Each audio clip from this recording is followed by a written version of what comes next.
the spring she turned 9, a girl in Cedar County, Nebraska, built a garden out of straw bales her father was about to burn, and by August, the bales were growing tomatoes from the inside out, while the ground they sat on was growing something it had never grown before. Itself, she pulled the bales from the burn pile on a Saturday in April.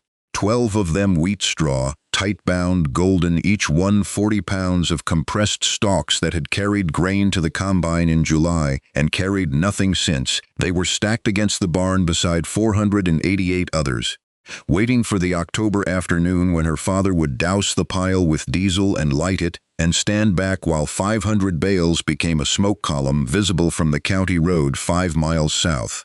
She was 9 40-pound bales do not cooperate with 9-year-old arms. She rolled them end over end across the yard to the patch of ground behind the house where her mother had been trying to grow vegetables for 10 years on soil that was not soil in any meaningful sense, 1 inch of dust on 80 years of compacted clay hardpan. The accumulated weight of combines and grain carts and the particular indifference of machinery that does not know or care that the ground it drives over will someday be asked to grow a tomato. She arranged the bales in 2 rows of 6, tight together, the way she had seen them stacked in the barn, but horizontal now, lying flat, their cut ends facing up. She did not dig. She did not amend. She did not rototill, because the rototiller bounced off this ground the way a spoon bounces off a countertop. Her father came around the barn and saw the 12 bales missing from the pile, and his daughter kneeling beside them with a garden hose. "You're wetting the burn pile." "I'm building a garden." He looked at the bales. He looked at the ground beneath them, gray, cracked, the surface of something that had stopped pretending to be soil a long time ago. He looked at his daughter, who had her mother's stubbornness and her grandfather's memory, which is a combination that produces either failure or discovery, and almost never produces anything in between. Nobody on that road believed you could grow a garden in something that was not soil. By August, the bales were producing tomatoes from the inside. By October, the bales were gone. They had turned into the soil that was not there when she started. If stories of children who build gardens from burn piles, straw bales that grow tomatoes and then become soil, and the kind of structure that solves the problem by destroying itself mean something to you, subscribe and stay with us. Tell us where you're watching from. We read everyone.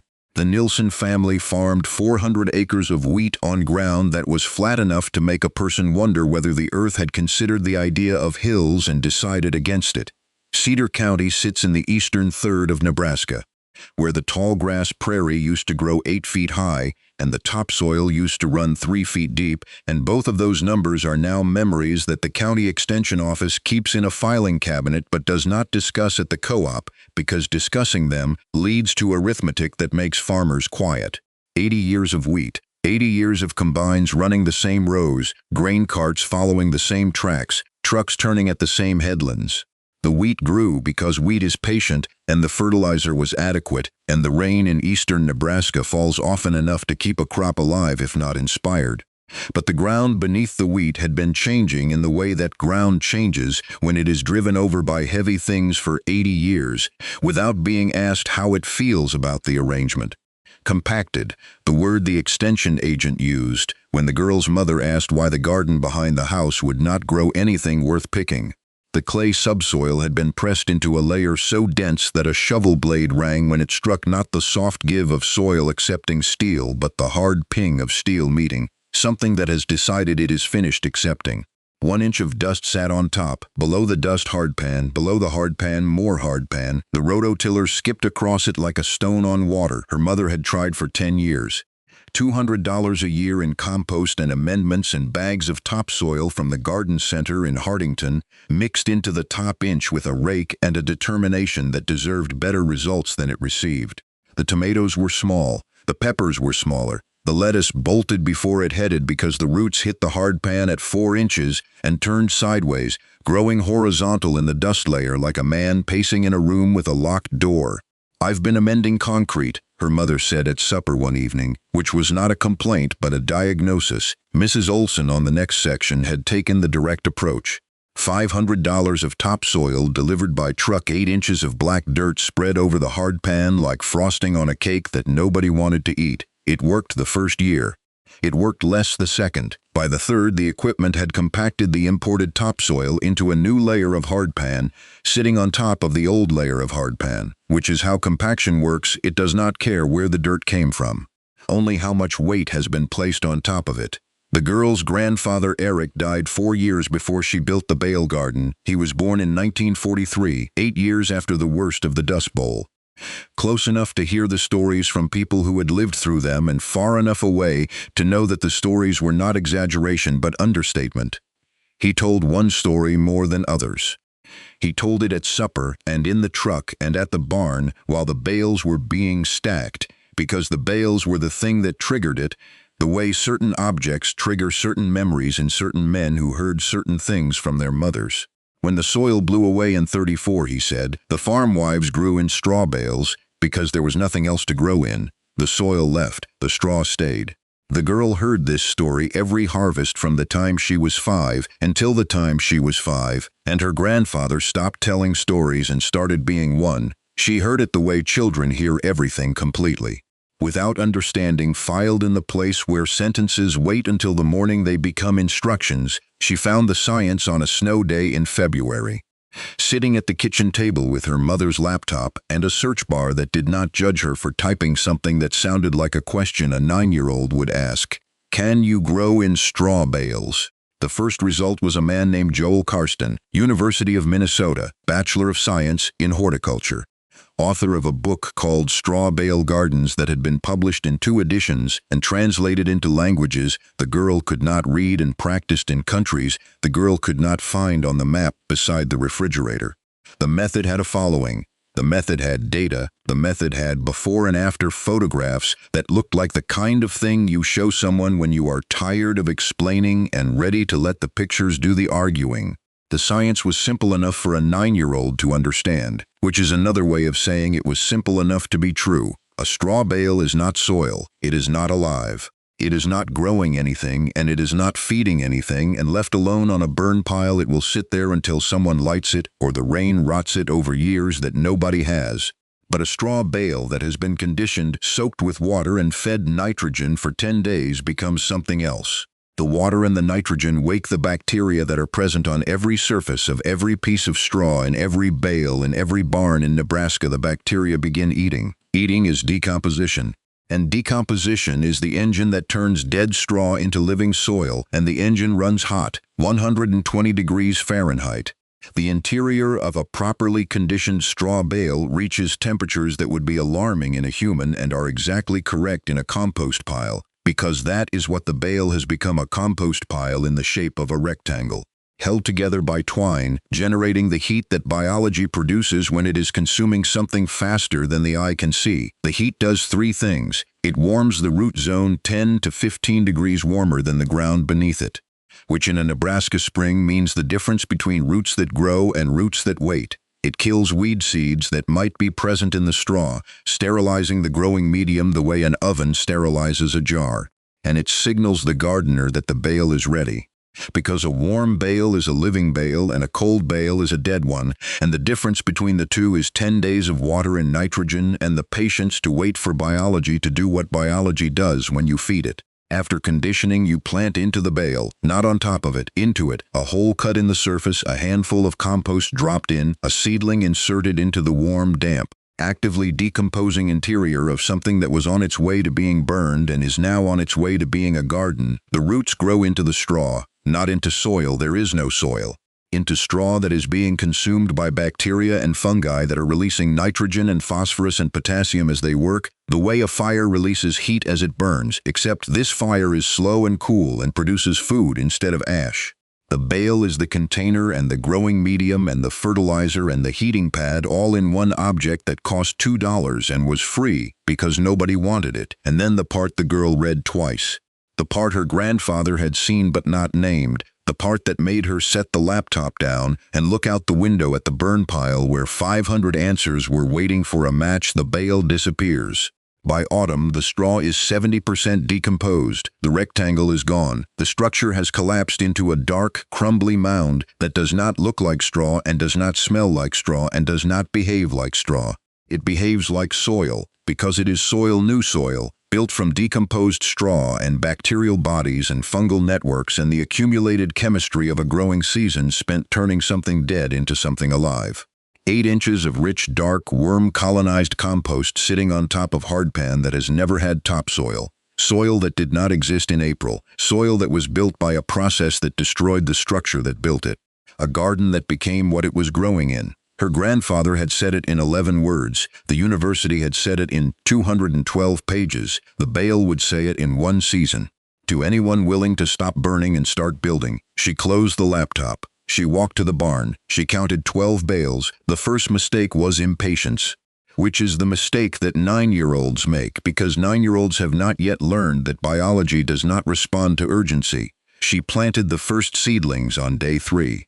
3 days of watering, 3 days of nitrogen sprinkled on the surface, and the bales were wet, and the bales smelled different, not the clean, dry scent of harvest straw, but something sharper, something fermenting, and she decided that different was the same as ready. She cut 6 holes in the tops of 6 bales with a kitchen knife. She dropped a handful of compost into each. She placed a tomato seedling in each hole and watered them in and stood back and waited for the bales to do what Joel Karsten said they would do. The seedlings died in 10 days. Not dramatically, not the fast wilt of a plant killed by frost or the sudden collapse of a plant killed by disease. They died slowly, the way things die when they are placed in an environment that is not hostile but is not yet alive. The bales were wet, the bales were cold, the bacteria that were supposed to be decomposing the straw and generating the heat and releasing the nutrients had not yet woken. 3 days is not 10 days. 3 days is the beginning of a sentence that takes 10 days to finish, and planting into an unfinished sentence produces nothing but a dead metaphor in a wet bale. Her father saw the wilted seedlings on a Saturday morning. Told you, straw isn't soil, you can't grow in grass. The girl went back to Karsten. She read the conditioning schedule. The way you read a recipe you skipped the first time because you thought you understood it from the pictures. Day 1, water thoroughly, add nitrogen. Day 3, water, add nitrogen. Day 5, water, add nitrogen. Days 6 through 9, water only, no nitrogen, let the biology establish. Day 10, check temperature, push your hand into the bale. If it is warm, noticeably warm, the warmth of something alive and working it is ready. If it is cold, wait, the biology is not finished. She started over on the remaining 6 bales, 10 days. Water and nitrogen on schedule. She checked on day 8, the bales were warm. She checked on day 10, the bales were hot. She pushed her hand inside the straw and pulled it out damp and warm, and the warmth was not the warmth of sun on a surface, but the warmth of the interior, the deep biological heat of decomposition happening correctly in the dark. She pushed the kitchen thermometer in. 118 degrees. Steam rose from the hole where the thermometer entered. Visible in the cool morning air, a thin white column that looked like the smoke from her father's burn pile, but was not smoke at all. It was the breath of a living system exhaling moisture into the morning. The visible proof that the bale had crossed from dead straw to living medium and was ready to grow what she put in it. The second mistake was hay. She had used 3 bales from the front of the barn bales she assumed were straw because they were beside the straw and looked like straw and felt like straw to someone who had not yet learned the difference between the thing that carried grain and the thing that is grain.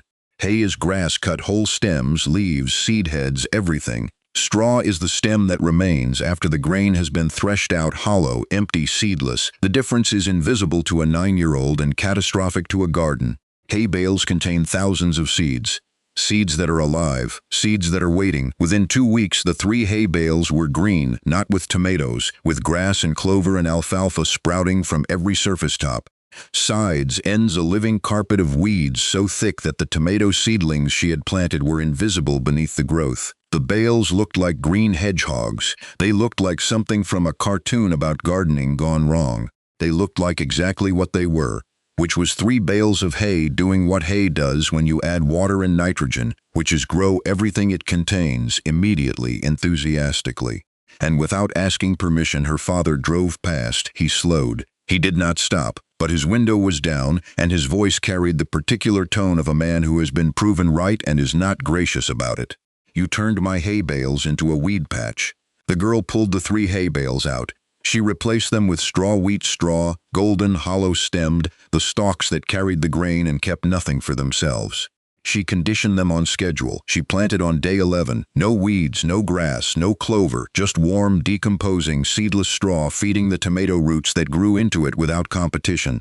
By the third week of June, the properly conditioned straw bales were doing something the hardpan had never done, and the imported topsoil had stopped doing, and the amended concrete had never promised. The tomatoes were dark green, not the pale, careful green of plants rationing what little the soil provides, but the deep green of plants that have more than they need and are spending the surplus on growth. The roots visible when she peeled back straw at the side of a bale were white, thick, branching, reaching through decomposing straw the way roots reach through forest soil, because decomposing straw is forest soil in fast forward. The bale was feeding them continuously, the slow release of nutrients from biology that does not stop working when the sun goes down. She pushed the thermometer in 115 degrees. Still, after 6 weeks, the biological engine that the conditioning had started was still running, still generating heat, still warming roots in a spring that had not yet decided whether it was done with frost. Her mother knelt beside the bales one evening and touched the ground beneath them. She had been gardening on this hardpan for 10 years. She knew what it felt like, hard, unyielding. The surface of something that has refused every amendment she has offered. She pressed her fingers into the soil beneath the bale. It gave, slightly. The compacted clay that had rejected shovels and rototillers and 10 years of compost was softening beneath a straw bale that had been dripping moisture and organic matter into its surface for 6 weeks. She pushed deeper, soft damp. She saw something she had not seen this ground in a decade, a worm. One worm, drawn by the moisture and the organic matter that was seeping from the decomposing bale into the hardpan below. Colonizing the boundary between the old problem and the new solution, beginning the slow biological work of tunneling through compacted clay that no machine had been able to break. She looked at her daughter. The girl wrote in a notebook that evening below a drawing of a straw bale with a tomato plant growing from the top. Bale warm, roots inside straw. Worms under bale, hardpan cracking. Grandpa was right. The road had its opinions. She's planting tomatoes in straw bales. Straw isn't soil, you can't grow in it. Her daddy burns 500 bales every fall. Now she's wasting 12 on a science project. Mrs. Olson paid $500 for real topsoil. That's how you fix hardpan, not with straw by August. The 12 bales had stopped looking like bales and started looking like what they were becoming, which was the thing that everyone on the road said they could never be. The straw was darkening. The tight rectangular geometry of April clean edges, sharp corners, the military precision of a properly bound bale had softened into something organic and slumping, the corners rounding, the sides bowing, the structure yielding to the biology that was consuming it from the inside. The bales were not falling apart, they were transitioning, the way a caterpillar does not fall apart inside the chrysalis but becomes something else. The bales were becoming something else while continuing to function as what they currently were. The tomatoes did not notice the transition.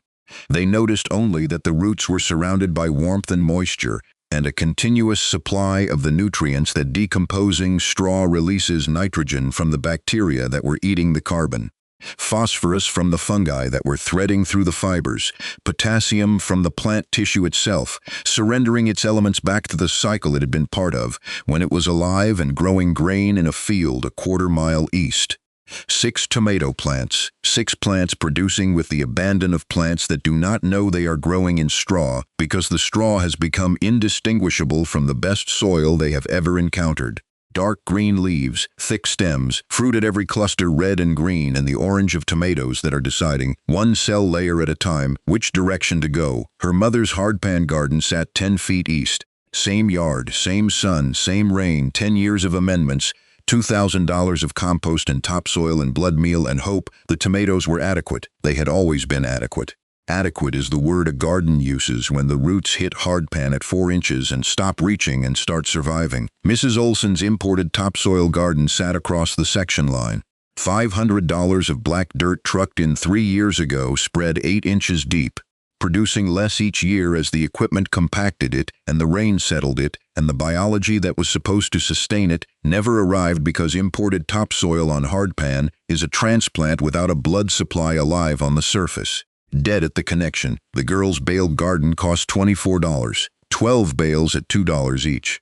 The bales were free. Her father was going to burn them, but she counted the price because she was 9 and 9-year-olds believe in fairness, and fairness requires that you count what things are worth, even when nobody is charging you for them.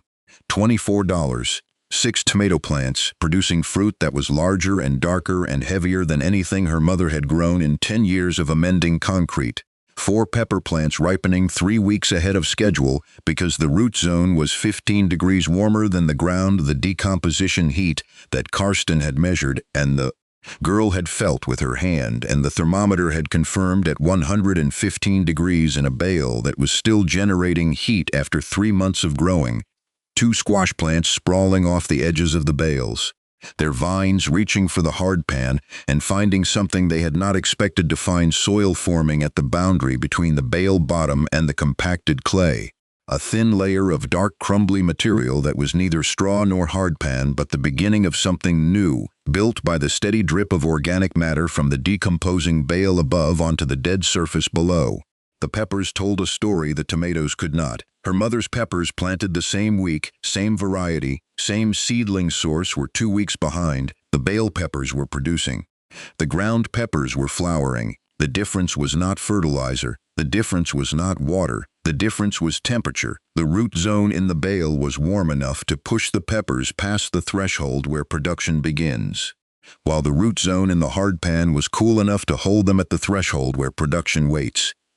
One evening in late August, Mrs. Olson stopped her car at the end of the driveway. She did not get out. She looked through the window at the bale garden, 12 slumping, darkening, fruit-heavy rectangles sitting on ground where nothing had grown in 80 years. She looked for a long time. Then she drove home to her $500 topsoil and did not mention what she had seen until October, when the bales finished becoming what they had been becoming all season, and the question she had been carrying since August demanded an answer. She came in October because October is when the truth finishes telling itself. The tomatoes had been pulled, the peppers had been picked, the squash vines had been cleared. What remained in the yard behind the house was not a garden in any shape that Olson recognized, because the shape that had been there in April, 12 golden rectangles, geometric precise, bound with twine, no longer existed. In its place were 12 low mounds of dark material that had no edges and no corners and no resemblance to the straw bales they had been 6 months ago. The mounds sat on the ground the way compost piles sit on ground. Except these were not piles that someone had built. They were structures that had become piles by becoming something better than structures. Olson walked through the gate without knocking. The girl was in the yard raking leaves, which is what people do in Nebraska in October when they are not burning straw bales. And the fact that no straw bales were burning on this property in this October was the first thing Olson noticed and the last thing she understood. She walked to the nearest mound. She knelt. She picked up a handful of the dark material and held it in her palm the way you hold something you are trying to identify by weight and texture and smell, because your eyes have already told you something your mind has not yet accepted. It was dark, not the golden color of straw, not the gray color of hardpan, the dark brown-black of organic matter that has been through a process and come out the other side as something the soil recognizes as its own. It was crumbly. It fell apart between her fingers into soft aggregates that held for a moment and released, the way soil releases when the biology between the particles is doing its work. It was moist, holding water in its structure the way a sponge holds water, not because it was wet, but because the material itself had become the kind of material that holds. She smelled it. Earth. The unmistakable smell of soil, not straw, not compost, not amendment, but the finished product, the thing that all decomposition is heading toward. The smell that her $500 imported topsoil had smelled like for one season before it stopped smelling like anything at all. She pushed her hand deeper into the mound. Worms. Not one, several. Turning away from the light, burrowing into channels they had made through material that had been straw in April and was now the richest thing in the yard. She followed a worm channel downward, through the mound, through the boundary where the decomposed bale met the hardpan, and into the hardpan itself the channel continued. The worm had gone into the hardpan. The compacted clay that had rejected shovels and rototillers and 10 years of amendments had accepted a worm, because the worm had arrived from above with organic matter in its gut and moisture on its skin. and the hardpan had not been given a reason to accept anything until the bale gave it one. She pressed her finger into the clay beside the worm channel. It was soft, not loose not yet, but softer than the hardpan she knew. The hardpan she had paid $500 to cover because covering was easier than fixing. The bale had not covered the hardpan, the bale had fixed it slowly, from above. One worm channel at a time, one season of organic drip at a time, building soil on top while biology broke hardpan beneath. Olson stood up. She looked at the 12 mounds 8 inches of dark, worm-colonized, moisture-holding material sitting where nothing had been in April except gray dust and compacted clay and 80 years of machinery driving over something it never thought to feed. She looked at her own garden across the section line, where the imported topsoil sat on the hardpan like a hat on a stone, covering the problem, not solving it, compacting already, needing replacement already.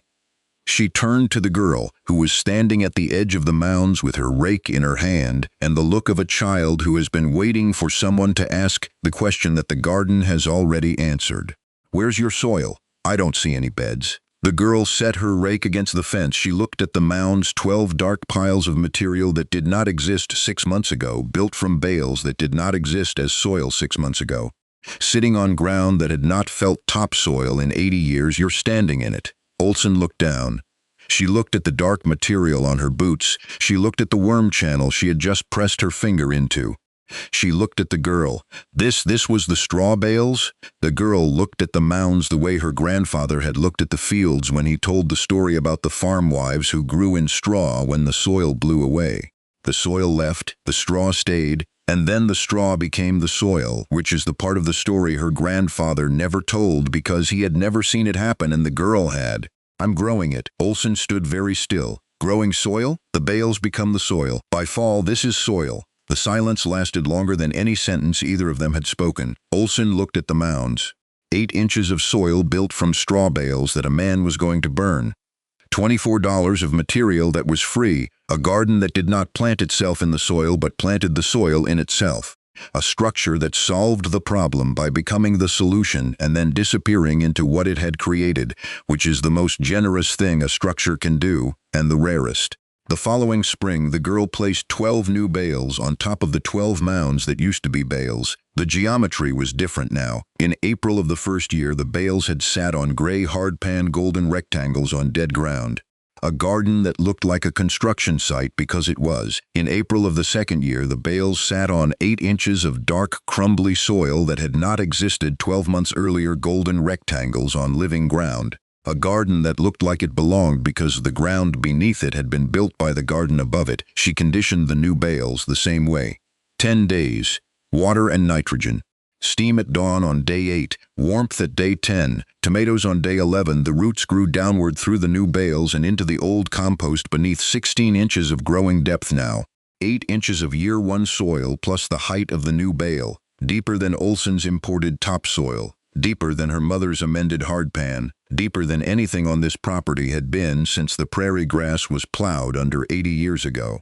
Her father did not burn all the bales that October. He set aside 2012 for his daughter, 8 for his wife, who had abandoned the hardpan garden after watching straw outperform 10 years of amendments in one season. She built her own bale bed beside her daughter's 8 bales, conditioned, planted, growing on the compost her daughter had made the year before. 480 bales still burned. The smoke column was still visible from the county road.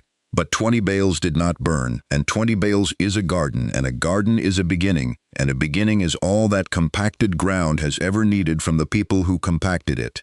20 bales, her father said at supper, the way he said everything plainly, without commentary, the words of a man who has not decided whether his daughter is right, but has decided she is not wrong enough to stop.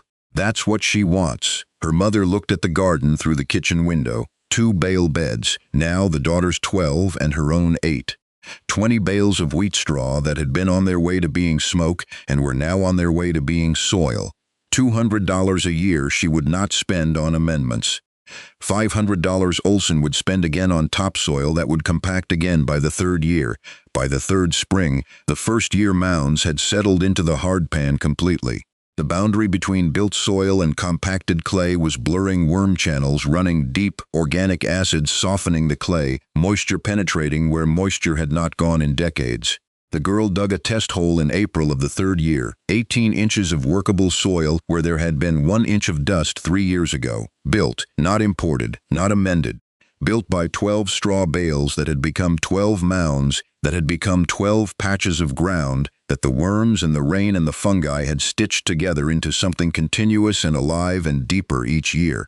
Eric Nilsson came from a generation that watched the soil leave. He was born 8 years after the worst of it, the black blizzards that carried Nebraska topsoil to Washington and deposited prairie on the steps of the Capitol and taught an entire nation that soil is not permanent and dirt is not a given, and the ground beneath your feet is only there because something is holding it there, and when that something is gone, the ground goes with it. He told his granddaughter what the farm wives did when the holding was gone. They grew in what was left. They grew in straw, and the straw stayed because straw does not blow the way topsoil blows.